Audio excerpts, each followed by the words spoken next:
E aí galera, tudo bem com vocês? Vamos para mais uma edição do 6x1 Responde, aquele quadro em que vocês fazem perguntas, eu as respondo no vídeo, você vem aqui nos comentários e deixa outra pergunta para que eu responda na próxima edição, e assim a gente vai se retroalimentando até o fim dos tempos. Desde o início eu peço para você deixar o like no vídeo, se inscrever no canal caso ainda não seja inscrito, usar os comentários para opinar sobre cada um dos assuntos que vamos abordar e também deixar o seu questionamento para a próxima edição. Esse vídeo é feito com o apoio da Betfair, site de apostas esportivas que é apoiador aqui do canal 6x1, patrocinador Master do Cruzeiro também, e a Betfair segue com aquela oferta para novos clientes de até R$200 em aposta grátis. Basta entrar pelo link da descrição, fazer o seu cadastro que é super simples e rápido, que o valor que você investir no primeiro depósito, até R$200, a Betfair dobra para você utilizar na forma de bônus no site. A Betfair, que é uma casa de apostas extremamente confiável, por ser patrocinador do Cruzeiro, é a única que efetivamente investe dinheiro no nosso clube, e todo final de semana tem aquela oferta de aposta grátis para todos os clientes, tanto no sábado quanto no domingo.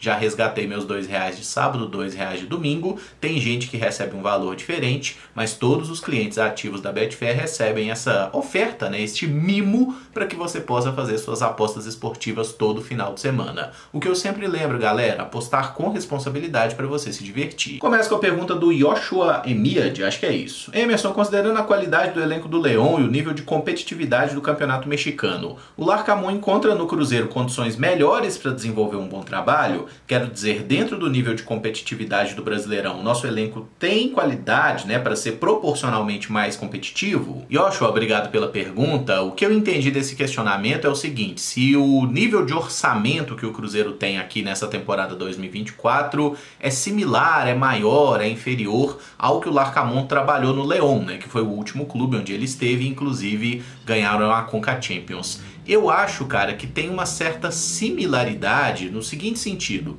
o León não era ali um dos 5 maiores orçamentos do futebol mexicano. Definitivamente não era, tá? É um time que, inclusive, perde alguns dos seus destaques para clubes maiores dentro do próprio México. E confesso que eu não tenho muita propriedade para falar, porque eu não conheço tanto assim o campeonato mexicano, mas o León eu diria que cerca ali o 8º, 10º orçamento do campeonato mexicano. Daí ele conseguia entregar bons desempenhos, né? Levou o time aí para disputar os playoffs nas 2 oportunidades em que lá esteve. Antes ele fez um trabalho no outro clube, no Puebla, e nesse clube o Larcamón foi muito acima das expectativas, porque o Puebla é um time com um orçamento bem menor que o León, tá? Então assim, ele foi capaz de trabalhar com muito pouco, né, no início de carreira no futebol chileno, na Venezuela com menos orçamento ainda, e no México, quando ele teve o León, ele conseguiu entregar um título, né, que foi a primeira conquista dessa competição por parte do León também. Então foi uma passagem importante, sim. Agora, trazendo para a realidade do Brasil, eu acho que o Cruzeiro figura mais ou menos assim como o León, né, como um orçamento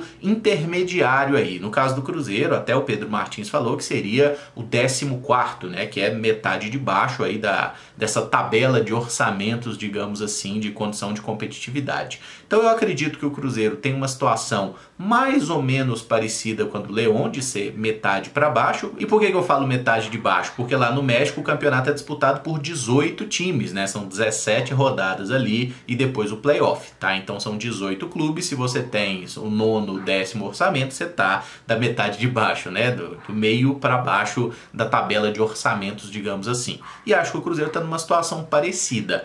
É possível fazer mais com o elenco que tem? O Larcamón provou na carreira que conseguiu isso em diferentes momentos. Ele vai fazer no Cruzeiro? Não sei. Qual que é a principal diferença do futebol brasileiro para o futebol mexicano? Lá a gente vê alguns clubes mexicanos que têm uma condição muito importante de investimento, porque são clubes que têm empresas por trás, né? Então não é que o clube é rico porque precisa de um bilionário. Quase todos os clubes têm ali o seu bilionário por trás, dando as cartas, que é ligado inclusive a grandes empresas do país de diferentes ramos, né? Tem empresa de bebida, empresa de cimento, de construção, empresa de TV. Então assim, vários clubes mexicanos têm esses grandes patrocinadores, esses grandes aportes. Aqui no futebol brasileiro a gente tem o Flamengo muito destacado, com um orçamento muito acima de qualquer outro. Tem o Palmeiras ali, né, que também consegue, através de um bom trabalho e de um patrocinador forte, competir e ganhar muita coisa, e tem vários outros clubes que estão um pouco abaixo. Tem muita gente fazendo loucura também, coisa que às vezes acontece no futebol mexicano, mas eu acho que a condição do Cruzeiro fazer uma temporada competitiva tem. A questão é que a gente não pode exigir, ele foi campeão no Leão, então ele vai ganhar o Brasileiro, a Copa do Brasil ou a Sul-Americana pelo Cruzeiro. Essa não é a exigência do Cruzeiro na temporada, independente de quem fosse o treinador. Não dá pra gente cobrar isso. Mas se acontecer, é claro que nós vamos ficar muito felizes. Rodrigo Pimenta pergunta: o Cruzeiro tem se reforçado conforme prometido, mirando voos mais altos e menos turbulentos em 2024. Porém, o movimento de mercado dos concorrentes também está mais forte. Esse aumento generalizado nos investimentos na Série A não pode subir a régua da concorrência a ponto de ameaçar os nossos planos? Rodrigo, obrigado pela pergunta. Acho que sim, tá? O fato de vários clubes estarem investindo bastante nessa temporada pode fazer com que a situação do Cruzeiro seja ainda mais complicada. O Cruzeiro tem aquele objetivo de terminar na metade de cima da tabela do Campeonato Brasileiro, né? Isso aí a diretoria já falou abertamente. Se a gente conseguir isso, terá feito uma boa temporada, como fez esse ano, alcançando a vaga na Sul-Americana. O que eu acho importante a gente entender é que esse aumento de gasto de diversos clubes, ele não é sustentável. Por quê? Como foi celebrado aquele acordo de TV, né, da Libra e tudo mais, com a venda dos direitos de transmissão internacional, tem muito clube que está fazendo um grande aporte, está gastando bastante na montagem do time agora, só que, por exemplo, ano que vem não vai ter esse dinheiro. Esse é um adiantamento que está pingando agora e não vai aparecer no futuro. O Cruzeiro parece estar fazendo uma gestão mais responsável dessas receitas, no seguinte sentido: o que está entrando agora, o clube está organizando, está pagando dívida e não está gastando absurdamente em contratações, porque acredita que a melhor forma, né, de você tocar o clube é através da sustentabilidade, algo que eu também concordo. Eu não quero que o Cruzeiro fique dependendo da boa vontade de um dono, seja ele o Ronaldo ou qualquer outro. Então eu diria que, analisando a curto prazo, nessa temporada, acaba representando sim, né, pode representar na verdade uma dificuldade a mais para que a gente alcance os objetivos traçados para a temporada. Mas a médio e longo prazo, a partir do ano que vem, talvez isso seja até mais um aspecto que vai fortalecer o Cruzeiro para aquele plano de ser um time que disputa todos os títulos até 2030, como a diretoria falou também. Por quê? Se você não está fazendo loucura agora, está trabalhando de acordo com o orçamento, está melhorando a sua saúde financeira, daqui a pouco, quando a conta estiver chegando para esses clubes, a gente vai estar mais organizado e acho que a gente vai sofrer menos nesse médio e longo prazo. Mas é claro que nessa temporada, especialmente as apostas que o Cruzeiro fez, elas precisam ser mais assertivas do que foram ano passado, porque os jogadores que o Cruzeiro mais gastou na última temporada, ninguém deu um grande retorno, né? O melhor foi o Matheus Pereira, que chegou já numa reta final e mesmo assim acabou jogando poucas partidas por causa da lesão e tudo mais, mas as principais contratações, Gilberto, Wesley, Nicão, Arthur Gomes, foram todos tiros na água, né? E a gente precisa que esse ano a galera renda muito mais para que a gente não sofra tanto. O Thales pergunta: alguns países sul-americanos usam o critério promédio para rebaixamento. Gostaria de saber sua opinião a respeito, se seria interessante ter isso no Brasileirão. Thales, obrigado pela pergunta. Só explicando para quem não tá ligado no que é o promédio, é basicamente uma média, tá? Em vez de o time ser definido ali, né, o rebaixamento por quem ficar, sei lá, se caem 4 clubes, os 4 últimos na tabela serem rebaixados, você faz uma média das 3 últimas temporadas. Normalmente trabalham com 3 temporadas, já teve ano diferente, mas na Argentina, por exemplo, é o país mais importante que adota o promédio, tá? E aí, por exemplo, quando o River Plate caiu lá atrás, foi também por causa do promédio, né? Porque tinha feito uma campanha muito ruim, depois fez umas campanhas meia bocas ali, deu times que tinham campanhas melhores que eles, acabaram rodando. Por que eu não gosto desse estilo? Primeiramente porque ele não é muito justo com os times que acabam de subir de divisão. Por quê? Por exemplo, no caso do Cruzeiro, nós passamos 3 anos na Série B. O nosso primeiro ano na Série A, a gente não tinha apenas que fugir ali dos 4 últimos, né? A gente não tinha só que não cair, não ser um dos piores times do campeonato. A gente tinha também que não ser um dos piores promédios e a gente teria 1 ano para ser analisado, enquanto outros clubes teriam 3 anos. Então, às vezes, o clube que faz uma boa campanha, essa campanha boa salva ele por 2 anos mais para frente. E eu tô usando o exemplo do Cruzeiro, porque a gente, infelizmente, viveu esses anos de Série B, mas vale para todo o time. O time acabou de subir para a Série A, ele tá ferrado, ele vai ter que fazer uma campanha muito boa e contar também com média, fazer cálculo pra caramba, fica um negócio negócio meio confuso. Além disso, o time que tá sempre brigando lá em cima, né, os melhores times do campeonato, eles entram sem ter a menor preocupação com o rebaixamento, porque ainda que eles façam um ano horrível, seja o lanterna, ele não vai cair, porque ele vem de boas temporadas anteriores, tá? Então o promédio, sinceramente, eu acho que não faz muito sentido. Eu gosto dessa coisa, dessa imprevisibilidade do campeonato, né, no sentido de, se você fizer uma campanha ruim, você vai ser rebaixado e vai ter que jogar a Série B e se vira depois para subir. Eu gosto disso, tá? Eu não gosto de formatos como esse promédio que acaba, né, digamos assim, se o time grande faz uma campanha ruim, né, como o Cruzeiro, talvez teria sido salvo se fosse promédio lá em 2019. Aí teria sido aquele, esse ano foi ruim, ano que vem tem que ser melhor. Não, eu acho que o negócio, se for uma merda, você tem que cair, você tem que pagar por isso, a gente pagou nosso preço. O Marco Antônio pergunta, fala Caramujo, você acha que o Cruzeiro deveria aposentar a camisa 10? Porque ultimamente os jogadores que estão vestindo ela tá complicado, hein? Manda um abraço para os cruzeirenses de Divinolândia de Minas.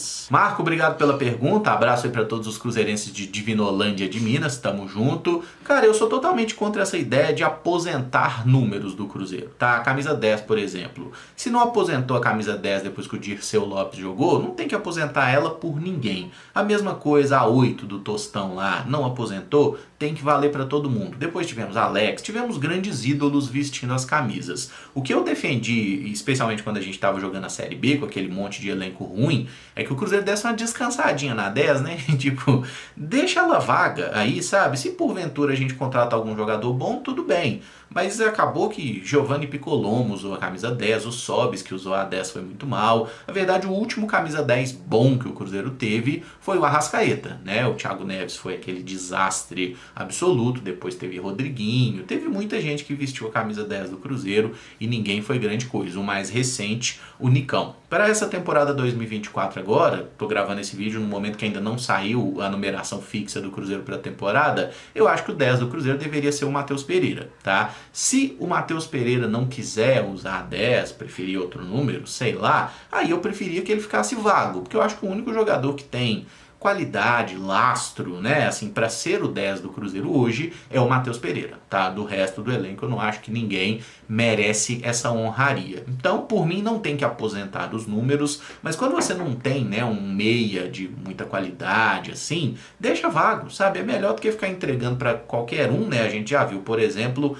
Amaral, Bruno Soneca, grandes perebas do futebol aí, vestindo a camisa 10 pro Cruzeiro, que eu acho que é até um pouquinho ofensivo. O Caio Augusto Zeff, o Mendonça afastado no Santos, poderia ser uma boa opção? Caio, obrigado pela pergunta. No momento que eu tô gravando esse vídeo, saiu notícia, inclusive, de que o Mendonça tá muito perto de fechar uma transferência para um time da Turquia, tá? Ele tá para ser negociado, então não deve ser uma opção. Mas respondendo sobre o jogador especificamente, eu acho que o Mendonça não é um atacante pior do que os pontas que o Cruzeiro tem, tipo o Arthur Gomes e o próprio Wesley. Eu acho que o Mendonça é de um nível parecido e talvez seja até melhor, né? Inclusive o Mendonça já teve temporadas fazendo 20 gols, como foi no último ano dele de Ceará, 2022. Aí foi para o Santos em 2023, por lá marcou 10 gols, mas assim, não foi uma boa passagem e teve, né, o episódio, botaram fogo no carro dele, né? Então, digamos que o clima do Mendonça para continuar no Santos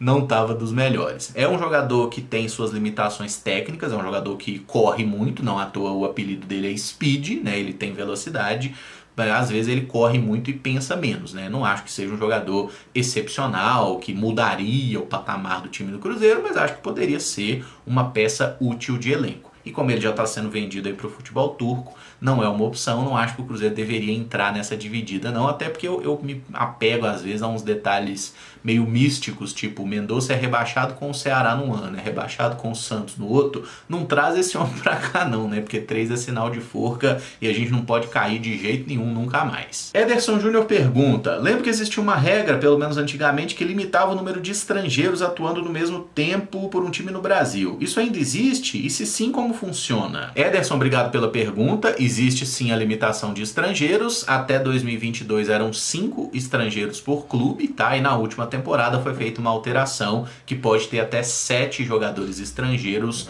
por cada clube. E aí não tem muito o que explicar. São até 7 jogadores estrangeiros, né? Participando do jogo lá, assinando a súmula, tá? Se você tiver 8 gringos no seu elenco, por exemplo, só 7 poderão ser relacionados, um vai ter que ficar de fora. Agora, você pode ter 15 estrangeiros no elenco, né, todos eles registrados no BID, mas aí no jogo só podem ir 7, entendeu? Poder até os 30 se você quiser, você pode ter, mas só podem ir para o jogo 7 estrangeiros titulares ou ficando no banco de reservas. E eu acho que é um número ok, né? Quando era 5, às vezes eu achava que era um número meio pequeno, né? Quando a gente pensa que um plantel costuma ter 30, acho que com essa alteração para 7 estrangeiros ficou de bom tamanho, tá? Acho que tá ok, não vejo nenhum problema em ter essa regra e acho que precisa ter alguma restrição, porque o futebol brasileiro ele não é igual o futebol europeu, que tem ali a comunidade europeia, né? Na maior parte dos países, pelo menos, todas as que adotam o euro como moeda, em que ali os jogadores não são estrangeiros. Por isso que a gente vê os clubes tendo jogadores, né, uma salada de nacionalidades. Aqui no Brasil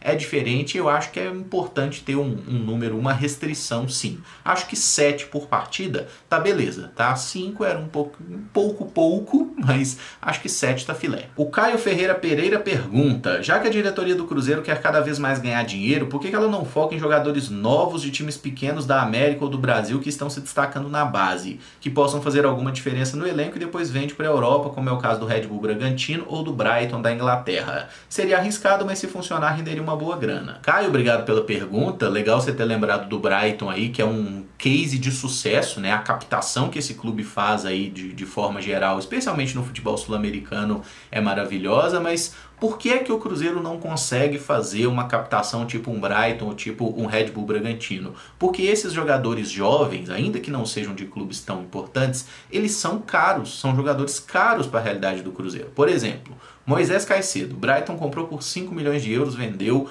por mais de 100, né? Nossa, meu Deus, que visão de mercado. 5 milhões de euros para um clube de Premier League não é porra nenhuma. 5 milhões de euros para um clube do futebol brasileiro com o status do Cruzeiro, depois de Série B, com a dívida que a gente tem, é dinheiro pra caralho. Uma contratação de 5 milhões de euros é um cara que tem que chegar e tem que resolver problema. Não é um jogador que pode vir para apostar. É muito mais fácil um inglês fazer essas apostas, como é o caso do Brighton, do que um clube brasileiro. E por que o Red Bull Bragantino faz essas apostas? É o modelo de negócio deles. Eles compraram um clube que tem uma torcida pequena, uma cidade menor, não tem pressão. Então eles compraram vários jogadores jovens, tem os braços lá na Europa, né? O Leipzig, o Salzburg, tem nos Estados Unidos, em vários clubes tem aí, em vários países tem clubes da Red Bull. Então é uma estrutura de futebol que a Red Bull montou e precisava ter um clube no Brasil para botar esses garotos, testar, e quem se der bem eles podem levar para clubes maiores da, digamos assim, né, para matriz, saírem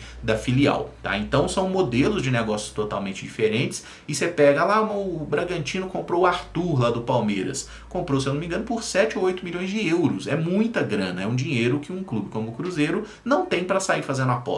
Por fim, o César Henriques pergunta, até um passado recente, uns 10 anos atrás, o jornalismo esportivo cobria os treinos dos clubes mostrando imagens e posicionamento dos jogadores em campo. O que aconteceu para que isso tenha acabado? A pandemia teve alguma relação com isso? E qual a sua opinião se os treinos deveriam ou não ter essa cobertura? César, obrigado pela pergunta. Há algum tempo que os clubes já vinham ensaiando esse fechamento dos centros de treinamento para a imprensa, né? Direto tinha, não, hoje o treino é fechado, e a imprensa sempre reclamava disso, inclusive. Ah, mas fulano fecha o treino, e aí tinha aquele negócio, né?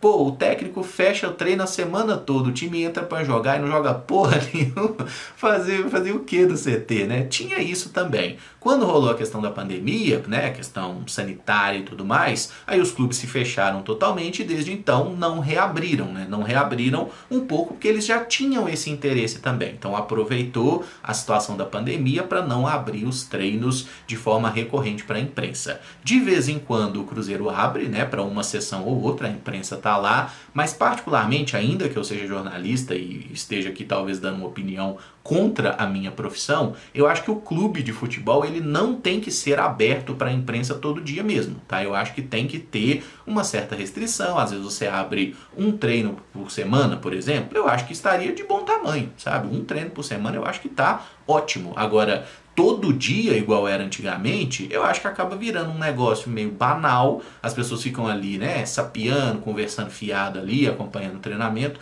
Não acho que isso seja positivo. Acho que clube de futebol tem muita coisa que precisa ficar interna mesmo. Ainda que o papel do jornalista, da imprensa como um todo, seja sempre tentar descobrir, né, que questões são essas, mas tem muita coisa num clube, especialmente as correções de posicionamento, as broncas, os problemas internos. Isso aí tem coisa que tem que ser resolvida internamente. Quando vai para a imprensa, quando chega ao conhecimento da torcida, normalmente vira crise, tá? Então eu acho que o clube tem sim que se resguardar, mas não fechar totalmente, né? Até porque agora, graças a Deus, a questão da pandemia deu uma melhorada boa, né? A gente já tem mais segurança aí para uma vida quase normal, digamos assim. Então acho que nesse momento dá para você ter os treinos abertos pelo menos uma vez por semana. Eu acho que 1 ou 2 vezes por semana tava ótimo. Todo dia fica meio maçante, né? Fica um negócio também que eu acho que não há essa necessidade toda, não. E eu encerro o vídeo por aqui. Se você gostou, eu peço que deixe o like, se inscreva no canal caso ainda não seja inscrito e use os comentários para deixar a sua opinião sobre cada um dos assuntos e fazer o seu questionamento para a semana que vem. Muito obrigado por acompanhar, um abraço e até o próximo vídeo. Valeu!